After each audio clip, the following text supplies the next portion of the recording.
développer notre... Alors voilà pourquoi je soutiens... J'attendais une radiation, moi. Je soutiens Eddie Kankou pour qu'il y ait des inspecteurs d'arbitre. Parce que ce qu'on a vu là, Dragon Renaissance, non, c'était du n'importe quoi. Ce penalty-là n'en était pas un. Eddie Kankou, penalty, Renaissance.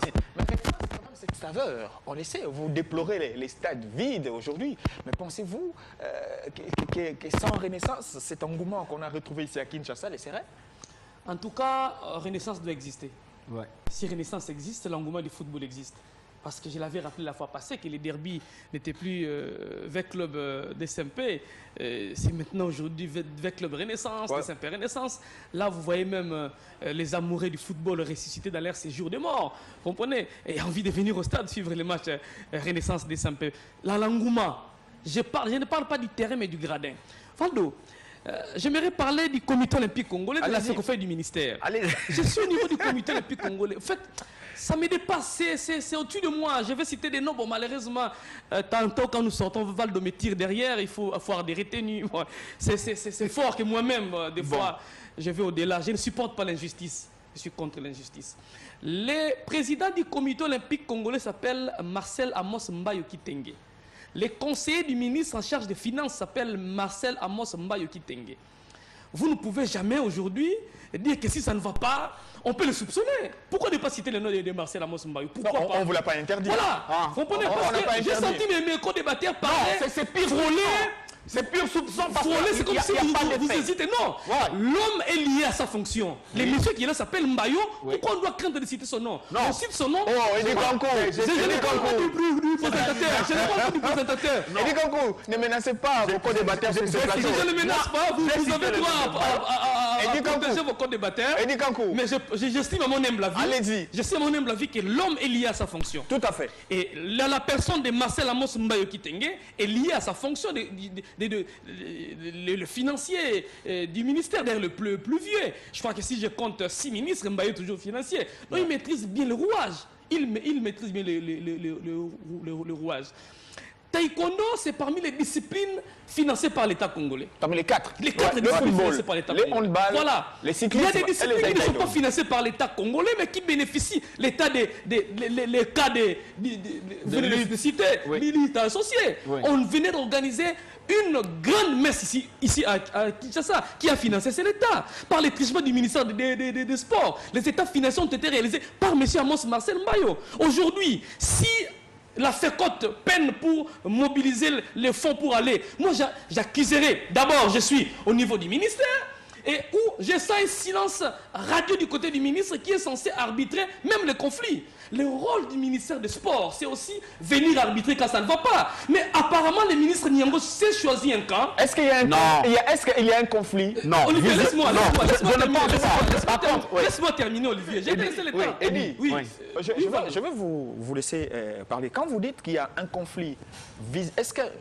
À notre niveau, ces conflits-là, on les voit. Il n'y a rien de visible.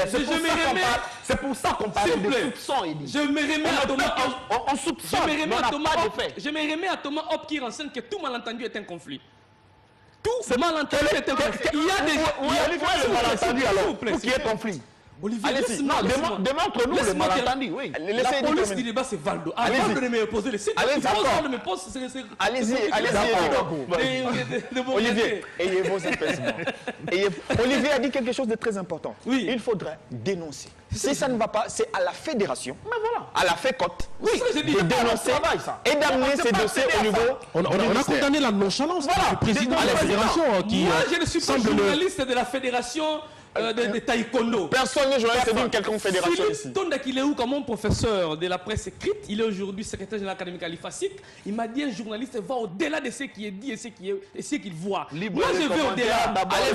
Je ne vais pas attendre la FECOT mettre cette question sur la table et l'évoquer, non. Eddie, laissez-le dire, laissez-le finir. Moi, je pense que je suis en train de voir. Allez-y. Je suis en train de voir qu'on est en train de freiner les activités de la FECOT. Voilà, allez-y. Pourquoi je l'ai dit? Parce que le candidat Aleba Chile fut candidat qui a fait tête à M. Amos Marcel Mbayo. Jusqu'à la fin, on a demandé à Badia Chile de retirer sa candidature. Il a refusé.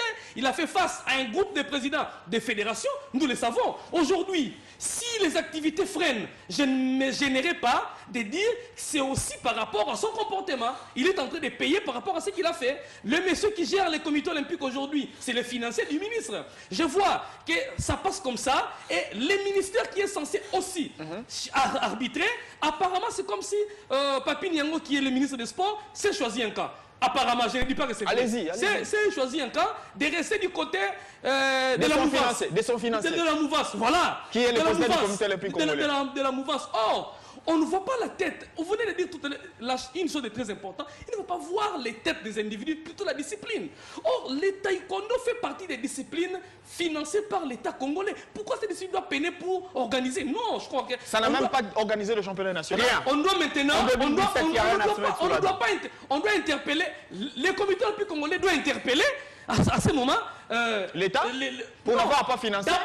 D'abord, parce que la fédération des fédérations, c'est le comité olympique congolais, et je crois que le taekwondo, c'est une des disciplines au sein du comité olympique congolais, et on doit demander à la FECOT, pourquoi vous n'avez pas organisé? C'est administratif, et moi je ne dois pas attendre une plainte de la FECOT pour dénoncer les faits. Non, j'ai tous les éléments, j'ai vu comment est-ce que les faits se sont déroulés, séquence par séquence, je peux faire des replays, donc je ne dois pas attendre. Je dois lier l'homme à son... Le président du comité olympique congolais étant financier, il a le devoir aussi de se battre pour la fédération de taekwondo. Bien que M. Badiachile a tenu tête à M. Mbayo, quand vous êtes élu, vous êtes censé aller au-dessus de la mêlée. Réconcilier tout le monde. C'est le comportement que je ne vois pas aujourd'hui. Quel est le caractère fédérateur d'un président du mouvement du comité olympique congolais? L'olympisme nous enseigne quoi? Même si Badiachile a fait tête à M. Amos Mbayo, ce n'est pas... Vous n'êtes pas en train de punir Mbayo, mais vous punissez la discipline. Allez, 2018, qu'est-ce qu'il faut pour faire sauter ces voilà. s'il y en a? J'aimerais plutôt voir un président du comité olympique congolais fédérateur. Réconcilier tout le monde. Malheureusement, jusqu'à aujourd'hui, je ne sais pas où se trouve les sièges du comité olympique congolais. Si je vais déposer une lettre au niveau du comité olympique congolais, je ne sais pas où la déposer officiellement. Ne me parlez pas d'un siège qu'on est en train de réflexionner, je ne sais pas où ça se trouve. Officiellement, si j'ai une lettre, je ne sais pas où se trouve. Mais avant même que je t'en parle, toi-même, tu sais qu'il y en a. Je suis clair. J'ai dit l'adresse officielle du comité olympique congolais. C'est en ville. Officiel. Bon. C'est en ville, je veux te donner l'adresse. Officiel. Tu vas inaugurer ça? Ah, tu attends l'inauguration pour appeler ça officiel. Toi, tu as appris ça où? Donc tu as les amis au comité olympique, ça va. Bon. On continue. Eddie est phénoménal. Même le Valvaldo. Allez-y. Je chute pour parler FECOFA, parce que le football, c'est la discipline reine. Au niveau du comité olympique congolais, les combats, je les rappelle, que les combats de M. Herman Mbonyo, quand on venait pour prendre le secrétariat du comité olympique, le combat de M. Herman Mbonyo, c'était faire sauter les verrous statutaires. Ce n'était pas normal que M. Herman Mbonyo pense qu'un groupe d'individus puisse gérer le comité olympique congolais selon ses statuts. Comprenez? J'aimerais voir Herman Mbonyo revenir sur ses combats statutaires. Apparemment, il a oublié. Est-ce qu'il y est maintenant? Voilà, il est là. À lui de nous démontrer. Mais il ne va pas s'auto-détruire. Je souhaite qu'Herman Mbonyo... Voilà. Non, il ne va pas s'auto-détruire. Voilà, non, c'est l'ouverture. Je souhaite qu'Herman Mbonyo retourner sur le combat du départ. Il peut vous dire, c'est un chantier. Il va quand même pas se lancer à la fin. Il veut d'abord maîtriser les choses et s'ouvrir dans ces sens-là. Espérons. Je ne suis qu'un observateur. Allez-y. Et par rapport aux faits passés, je ne vois rien. Mais aussi, j'attends les lettres expédiées. Parce qu'il a critiqué le comité sortant. Vous avez expédié peu de lettres, vous avez demandé beaucoup à la solidarité. J'attends les lettres administratives d'Herman Mbonyo. Il y en a. Je vais les évaluer. Il venait de Vous ne faites pas le porte-parole d'Herman Mbonyo. En Suisse, mais on suit quand même l'information. Venons en football. J'aimerais être en face d'un porte-parole d'Herman Mbonyo. Si vous le suivez, vous le dites comme ça, non, on va les débattre. Allez-y. Merci beaucoup. J'ai descendu au niveau de la Fédération Congolaise de Football Association. À la FECOFA, on m'accuse toujours de ne pas citer les points bleus de la FECOFA. Je commence par les points bleus. C'est quoi les points bleus? Le point bleu au niveau de la Fédération Congolaise de Football Association, on a essayé d'apporter une organisation au sein de l'équipe nationale. C'est ça le point bleu? Le point bleu. Et maintenant, je vais aller dans la gestion. Avant, c'était les léopards. La gestion, c'est le point. S'il vous plaît. C'est le point en couleur. Parce que tu as commencé par les bleus. On attend. Oui. Maintenant, dans la technique, c'est la gestion. Quand les léopards s'entraînaient avant, c'était comme une équipe de la rue. Il y a un joueur qui venait avec son singlet, l'autre son polo. Et aujourd'hui, il y a une organisation. où on sait mettre à la disposition de l'équipe nationale, en commençant par les staffs techniques, l'équipement, tout le monde est là. Il y a une tendance, un équipement, ouais. Vraiment, c'est très organisé. Et il y a la tenue pour la restauration, il y a une tenue pour les entraînements, il y a une tenue d'avant-match, tout ça. Il y a une organisation et l'État qui a facilité aussi la tâche à la FECOFA avec des primes disponibles. Sur ces points, on doit reconnaître quand même que la FECOFA a fait un pas en avant dans l'organisation de l'équipe nationale. Mais cette dans l'organisation des équipes nationales. Des équipes, non, c'est discutable. Oui, des équipes, non. L'équipe. Des équipes. Moi, j'ai dit l'équipe. Parce que ça lave encore les maillots pour les unions. Et puis, voilà. si tu essaies de partir avec, tu seras puni. J'ai un joueur de l'équipe nationale de I-17, l'équipe qui a porté malheur à Otis Ngoma pour quitter l'équipe nationale. Tu pars avec les maillots, tu es radié. Mais pour un maillot de 50 €. Radié. Voilà. Un maillot de 50 Mais nous avons €. un équipementier, Voilà. soi-disant, entre guillemets. Non, pas soi-disant. Il y a un équipementier, il dit. Mais l'État congolais achète les maillots. Non, il y a une maison. Quand l'État congolais où l'État achète les maillots. Il y a une maison où le football congolais n'a pas d'équipementier. C'est une boutique où on achète les maillots. Malheureusement, le cachet d'O'Neill se retrouve sur tous les documents de la fédération. Vous n'allez pas voir tout le temps avec vous. Voilà, malheureusement. Ça, c'est le point bleu. Mais le point rouge, c'est dans l'organisation du football congolais. Le football congolais est au combat. Là, même les téléspectateurs peuvent anticiper sur ce que vous allez dire. Voilà. La direction technique nationale. C'est l'homme du football. Mais il a promis qu'il va justement... Élection en 2017. Élection en 2017. Et dit avocat de la direction technique. Je ne suis pas l'avocat. Je vous dis que le président a reconnu comme moi que la direction technique nationale est l'âme du développement du football. En une minute. En une minute, je pense que la FECOFA doit remettre l'arbitrage à niveau. Et remettre l'arbitrage à niveau, je reviens sur ce que Billy Kinkel a dit, il faut un inspecteur pour arbitre. Rapidement, un inspecteur pour arbitre, c'est qui? C'est celui qui va... un policier. C'est celui qui désigne le sort de l'arbitre pour la prochaine rencontre. Donc, si les messieurs-là vous comptent 3 sur 10, vous n'allez pas officier une rencontre. Mais aussi, l'arbitrage ne doit pas être géré par des individus. L'arbitrage doit être géré par un département de l'arbitrage qui est géré par un ancien arbitre. C'est des gens qu'il faut payer, c'est des charges de trop. Papa, je vous dis que la CAF finance cette histoire. C'est des charges de trop. La CAF finance ça. La CAF finance ça. La CAF finance. Olivier nous parlait des 200 000 qui restent. Maintenant, du côté du ministère, le ministère des Sports, j'ai senti le ministre Papi Niango qui s'est effacé de la scène. Il n'est plus visible. Qu'est-ce qu'il y a? Il est dans les beefsteaks? Non, il organise des tournois avec Ouerasson. Laissez-vous plaire. Mais dit, chaque samedi, nous avons l'information. Ouerasson était à Lubumbashi, Ouerasson était à Kikwiti avec les ministres. Laissez Donc, alors, toi, tu supplies. le fonctionnement de M. Papi Niango se résume dans le concert de Ouerasson dans les Bandundu, c'est ça? Non, Ouerasson n'est plus dans les Bandundu, il est à Lubumbashi. L'initiative Totonga Bastard, je soutiens. Oui. Je soutiens parce que le ministre a pris une initiative. Quand vous êtes ministre, vous devez plutôt être manager que protocole. Oui. Cette initiative, je le soutiens. Voilà. Parce que je pense que c'est une très très bonne initiative Voilà. de mettre Papi Niango comme ministre des Sports. Voilà. Cela ne m'empêche pas Oui. de tirer un peu aussi poliment les oreilles de M. Papi Niango. C'est-à-dire Mais ça ne se résume pas Olivier, seulement... ayez vos applaudissements. Bon, comme toi tu es maintenant l'avocat de Herman Mbonyo, tu passes avocat de Maître Papi Niango. Et vous êtes le porte-parole de la direction technique nationale. Voilà, c'est le porte-parole de la direction technique nationale. Moi, c'est l'affaire est nationale. Allez-y. Oui, mais l'affaire du ministère, il est national. C'est-à-dire, je ne veux pas qu'on dise quand je vais vous retirer la parole.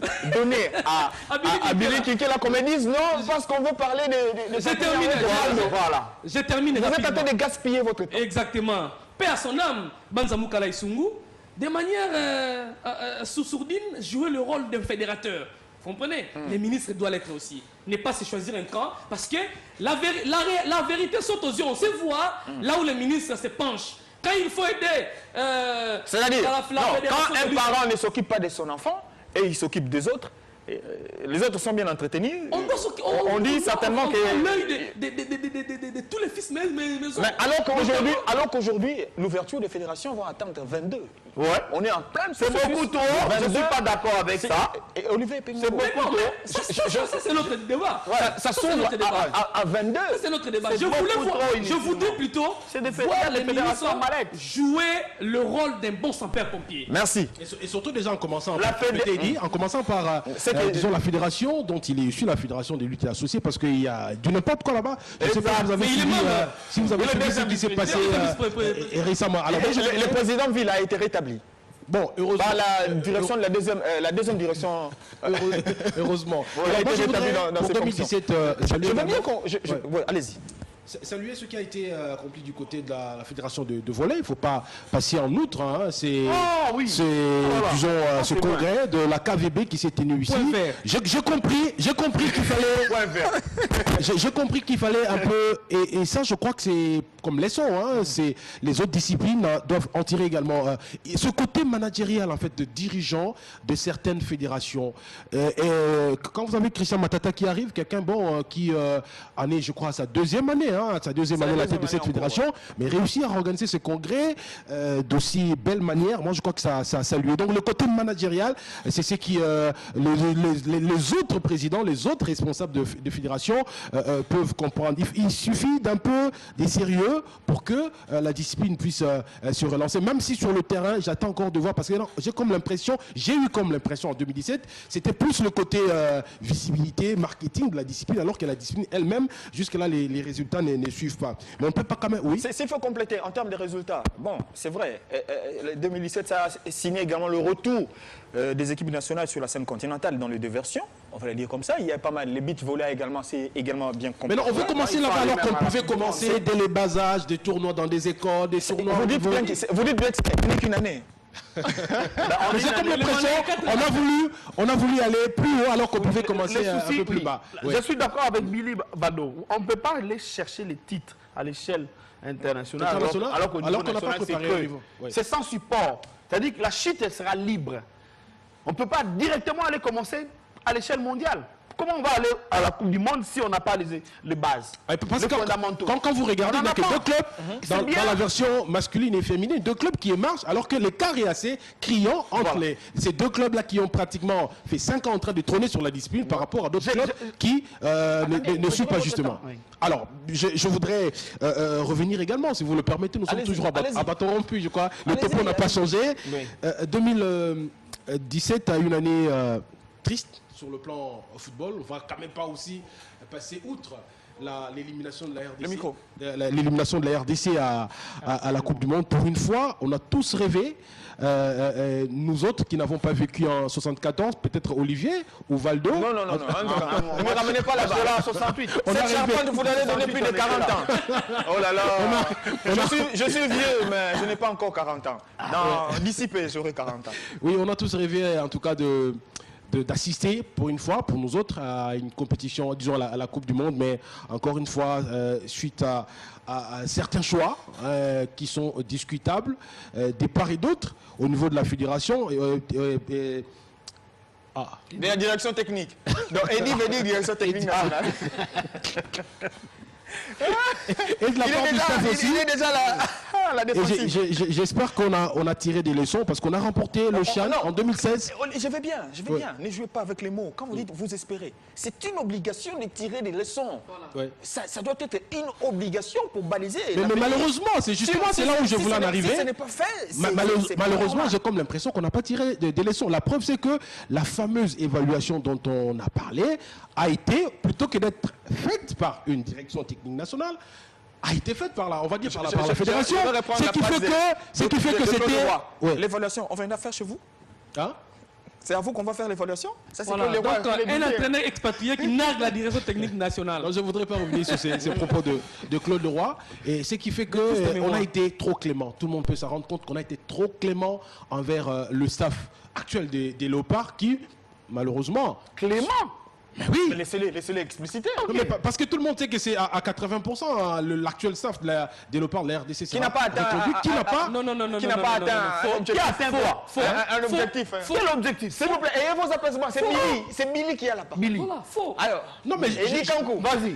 N'influencez pas Billy dans ses propos. Non, mais c'est Billy Kinkela. C'est grave. N'ayez pas peur de ces Non, même pas. Vous avez votre bouche pour parler.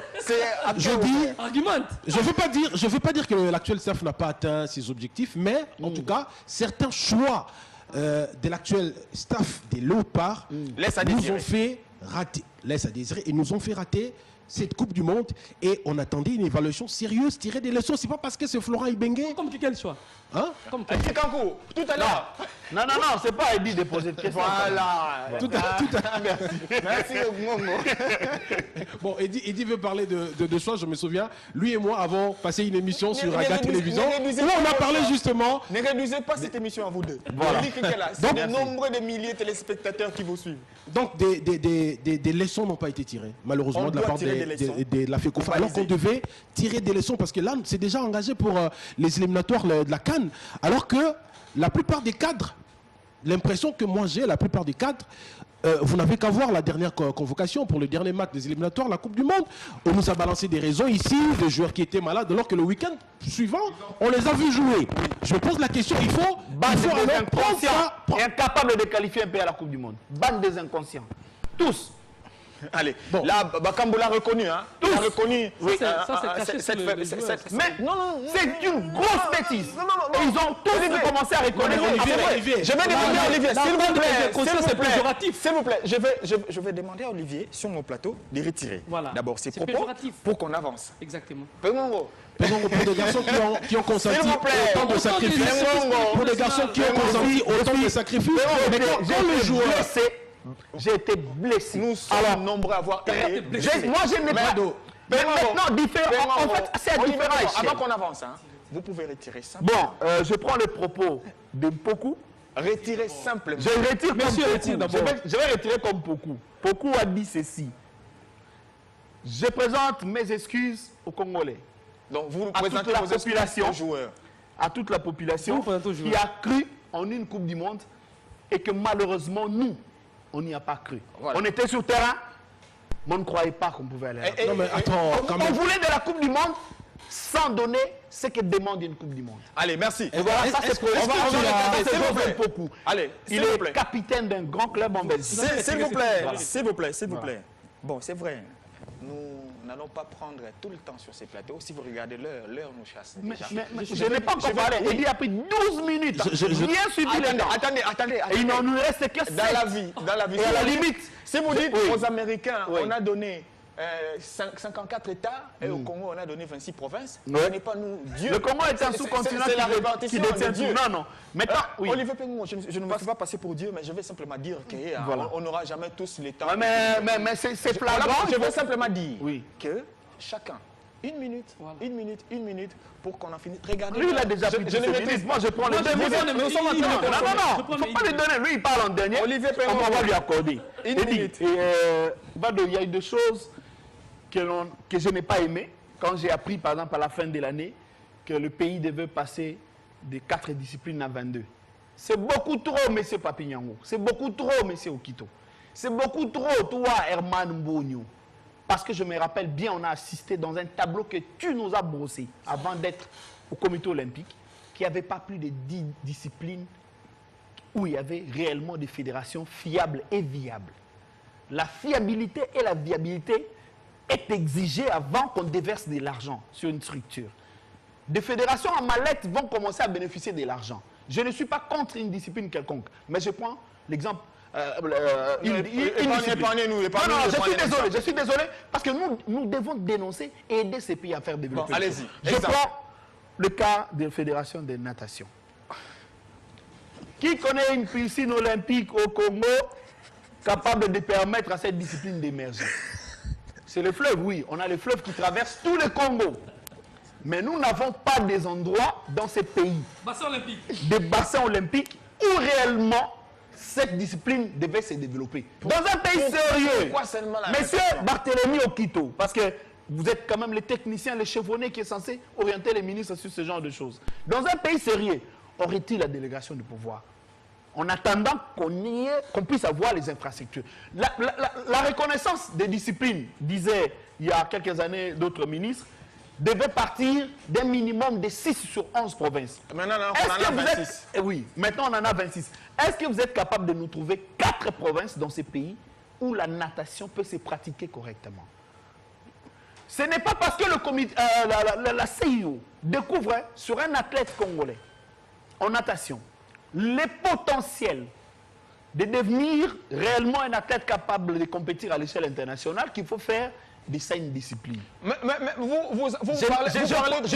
vous parlez de Herman en tant que secrétaire général, mais sa discipline... Oui. Maintenant, oui. Alors, attendez, là non. Le rugby comme la natation. Le rugby comme la natation, c'est encore des disciplines qui devaient d'abord commencer à s'installer à l'échelle nationale pour exiger une quelconque reconnaissance. Et il ne faut pas en faire, il faut pas prendre pour injustice quand on n'a pas apporté un rugby. Le rugby n'a pas 6 provinces dans ce pays. La natation, pareil. Pardon, en 10 secondes. Donc, chers messieurs les ministres,